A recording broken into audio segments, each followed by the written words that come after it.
সমস্ত exit pole বলছে যে বিজেপি আমার এক্সিট পোল দেখার দরকার নেই, আমি প্র্যাকটিক্যাল পোল বলে দিচ্ছি বিজেপি আসছে। এত হাই অ্যান্টি ইনকামবেন্সি আমি 11তেও দেখিনি, কিন্তু 11তে পরিবর্তনের অনেকের মধ্যে একজন ছিল দেখি না। দাদা মমতা ব্যানার্জি আজও আবার বলছেন 226 সিট নিয়ে ক্ষমতায় ফিরছে। এমনকি 300 বলেছেন, 230 পেরিয়ে যেতে পারে। না বলেছে 300 পেলেও অবাক হব না। 300 কেন বলছেন, ঘুমানো দরকার না। দাদা এত টেন্সড হয়ে যাচ্ছেন কেন? দাদা নন্দীগ্রাম না ভবানীপুর কোনটা লড়াই করা সহজ ছিল, কি বলবেন? নন্দীগ্রাম না কোনোটাই কঠিন ছিল না। হিন্দুরা ঝাঁটিয়ে ভোট দিয়েছে এবং হিন্দু স্বার্থ রক্ষাকারী, বেকার যুবকদের স্বার্থ রক্ষাকারী, নারী সুরক্ষা প্রদানকারী নরেন্দ্র মোদীজির আশীর্বাদ ধন্য একটি রাষ্ট্রবাদী সরকার তৈরি হতে চলেছে, যে সরকার সকলে বহুজন হিতায় বহুজন সুখায়, সকলকে ভালো রাখবে। দাদা মুখ্যমন্ত্রী বলেছেন যে দলীয় কর্মীদের মুসলমানদের ভোট ছাড়া, তাও পুরো ভোট পায়নি।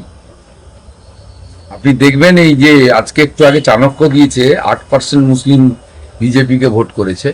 এখানেও আমি গতবারে 400 পেয়েছিলাম। আমার বিশ্বাস, আমি প্রাথমিকভাবে ভেবেছিলাম যে আমি 2000 মতো মুসলিম ভোট পেয়েছি।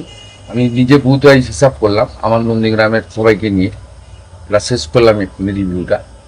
তা কাউন্টিংয়ের প্রস্তুতিও নিলাম নন্দীগ্রামে। তা আমি 4000 মতো মুসলিম ভোট পেয়েছি। দাদা মুখ্যমন্ত্রী আজকে দলীয় কর্মীদের নির্দেশ দিয়েছেন যে ইভিএম চুরি হতে পারে বা হ্যাক হতে পারে। কালকেই এজেন্টরা বসতে চায়নি, তা কাউন্টিং এ কে যাবে? কাউন্টিং ওদের লোকই যাবে না, কাউন্টিং এর লোক যাবে না, কাউন্টিং এর লোক যাবে না। আপনি দেখবেন সকাল থেকে কি অবস্থা হবে। কালকে তো আমি ভবানীপুরে দেখেছি ওদের এজেন্ট বসতে চাইনি, বাচ্চা ছেলেদেরকে ডেকে 2000-3000 হাতে দিয়ে বসিয়েছে। মক পোলিং এর সময় 50 জনের বেশি এজেন্ট ছিল না। আর ওর কাছ থেকে লিস্টে নিয়ে নেবেন ভবানীপুরে 159 ভবানীপুর অ্যাসেম্বলি। মক পোলিং এর সময় টিএমসি 50 জন এজেন্ট ছিল। দাদা যাদবপুরের প্রার্থী সর্বরী মুখার্জির এজেন্টের বাড়িতে হামলা করেছে তৃণমূল কংগ্রেসের। টুকটাক করছে, অভ্যাসটা তো অনেক দিনের, 15 বছরের অভ্যাস, তাড়াতাড়ি যাবে না। এমনকি আরএসএস এর বেহালায় আরএসএস কর্মীদের উপর অত্যন্ত জঘন্য কাজ করেছে, অত্যন্ত জঘন্য কাজ করেছে। উনি আক্রান্ত হয়েছেন, আবার ওনাকেও কোর্টে ফরওয়ার্ড করেছে কেস দিয়ে, মিথ্যা মামলা, ঘোর নিন্দা করে। অধীর চৌধুরী বলছেন যে মুখ্যমন্ত্রী হারতে পারেন, এরকম একটা অ্যাসেম্পশন করছেন। অধীরদা অভিজ্ঞ নেতা, এটা তার ব্যক্তিগত মত। কংগ্রেস হিসেবে তো তিনি আশা করবেন না, কারণ সোনিয়া গান্ধী, রাহুল গান্ধী আর মমতা ব্যানার্জি মিলে মেয়েরা যাতে এমপি এমএলএ হতে না পারেন তার জন্য কদিন আগে হায়দ্রাবাদের আসাউদ্দিন ওয়াইসি আর কেরালার মুসলিম লীগের সঙ্গে হাত মিলিয়ে ভোট দিয়েছে মহিলাদের বিরুদ্ধে। এটা ওনার পার্টি লাইন নয়, এটা অভিজ্ঞ নেতা, ব্যক্তিগতভাবে তিনি তার মতামত প্রকাশ করেছেন, শ্রদ্ধেয় নেতা বটে। সমস্ত এক্সিট পোল বলছে যে বিজেপি আমার এক্সিট পোল দেখার দরকার নেই, আমি প্র্যাকটিক্যাল পোল বলে দিচ্ছি বিজেপি আসছে। এত হাই অ্যান্টি ইনকামবেন্সি আমি 11তেও দেখিনি, কিন্তু 11তে পরিবর্তনের অনেকের মধ্যে একজন ছিল দেখি না। দাদা মমতা ব্যানার্জি আজও আবার বলছেন 226 সিট নিয়ে ক্ষমতায় ফিরছে। এমনকি 300 বলেছেন, 230 পেরিয়ে যেতে পারে। না বলেছে 300 পেলেও অবাক হব না। 300 কেন বলছেন, ঘুমানো দরকার না। দাদা এত টেন্সড হয়ে যাচ্ছেন কেন? দাদা নন্দীগ্রাম না ভবানীপুর কোনটা লড়াই করা সহজ ছিল, কি বলবেন? নন্দীগ্রাম না কোনোটাই কঠিন ছিল না। হিন্দুরা ঝাঁটিয়ে ভোট দিয়েছে এবং হিন্দু স্বার্থ রক্ষাকারী, বেকার যুবকদের স্বার্থ রক্ষাকারী, নারী সুরক্ষা প্রদানকারী নরেন্দ্র মোদীজির আশীর্বাদ ধন্য একটি রাষ্ট্রবাদী সরকার তৈরি হতে চলেছে, যে সরকার সকলে বহুজন হিতায় বহুজন সুখায়, সকলকে ভালো রাখবে। দাদা মুখ্যমন্ত্রী বলেছেন যে দলীয় কর্মীদের মুসলমানদের ভোট ছাড়া, তাও পুরো ভোট পায়নি।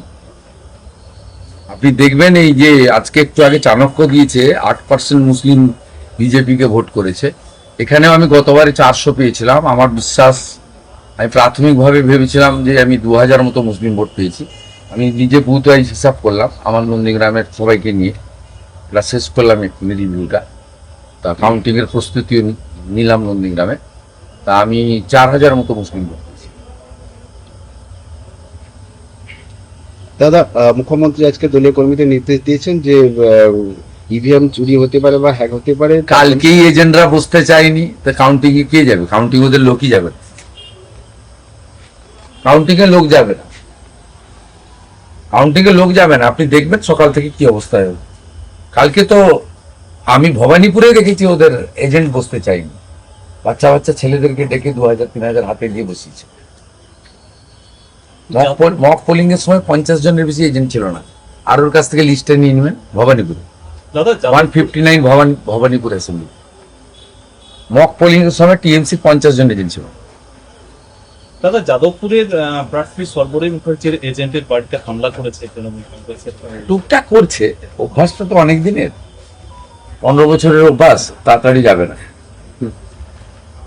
এমনকি আরএসএস এর বেহালায় আরএসএস কর্মীদের উপর অত্যন্ত জঘন্য কাজ করেছে, অত্যন্ত জঘন্য কাজ করেছে। উনি আক্রান্ত হয়েছেন, আবার ওনাকেও কোর্টে ফরওয়ার্ড করেছে কেস দিয়ে, মিথ্যা মামলা, ঘোর নিন্দা করে। অধীর চৌধুরী বলছেন যে মুখ্যমন্ত্রী হারতে পারেন, এরকম একটা অ্যাসেম্পশন করছেন। অদিদা অভিজ্ঞ নেতা, এটা তার ব্যক্তিগত মত। কংগ্রেস হিসেবে তো তিনি আশা করবেন না, কারণ সোনিয়া গান্ধী, রাহুল গান্ধী আর মমতা ব্যানার্জি মিলে মেয়েরা যাতে এমপি এমএলএ হতে না পারেন তার জন্য কদিন আগে হায়দ্রাবাদের আসাউদ্দিন ওয়াইসি আর কেরালার মুসলিম লীগের সঙ্গে হাত মিলিয়ে ভোট দিয়েছে মহিলাদের বিরুদ্ধে। এটা ওনার পার্টি লাইন নয়, ওটা অভিজ্ঞ নেতা, ব্যক্তিগতভাবে তিনি তার মতামত প্রকাশ করেছেন, শ্রদ্ধেয় নেতা বটে।